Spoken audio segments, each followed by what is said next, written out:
হিন্দু হয়ে আমি ছোটবেলা থেকে এটাই শিখে এসেছি যে আমাদের গরু, মানে গরু যে জন্তুটা তাকে আমরা মা হিসেবে দেখি, এবং যাকে মা হিসেবে দেখি তার মাংস তো আমরা কোনোদিন খেতে পারবো না।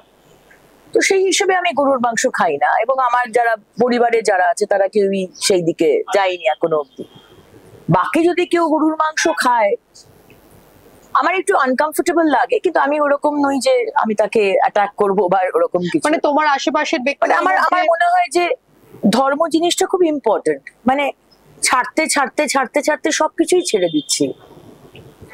মানে এমন নয় যে তুমি মানে গরুর মাংস খেলে তোমার ধর্ম চলে যাবে, সেটা যখন বলা হয়।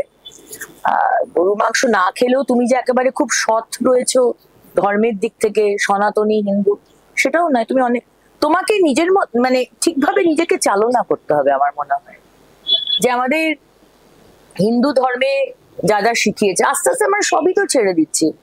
আজকে অন্য ধর্মের মানুষদের দেখো, তারা তাদের ছেলেমেয়েরা তাদের ধর্ম নিয়ে কতটা সচেতন। ছোট ছোট ছেলেমেয়েরা দেখেছি কতটা সচেতন, কিন্তু আমাদের ছেলেমেয়েরা না একটা গীতার লাইন বলতে পারে, না কথায় কি আমাদের বেদ বেদান্ত কি আছে না সেটা জানে। আমার মনে হয় যে সেগুলো একটু ধর্মের দিকটা বাবা মা। কৃষ্ণই তো সব থেকে বড় প্রেমিক বলা হয়। একদম, অবশ্যই, একদম। তো সেখানে দাঁড়িয়ে কৃষ্ণকে দেখে কখন অনুপ্রাণিত হওয়া হয়েছে? ছোটবেলা অনেকেরই কৃষ্ণর প্রতি ভক্তি, কৃষ্ণর প্রতি প্রেম থাকে। না, আলাদা করে কৃষ্ণ ঠাকুরকে মানে প্রেমের প্রতীক যে কৃষ্ণ, সেটা আলাদাভাবে আমাকে কখনো এই করেনি। আমি অনেক বেশি আকৃষ্ট হয়েছি মহাদেবের প্রতি, আমি অনেক বেশি আকৃষ্ট হয়েছি মা দুর্গার প্রতি।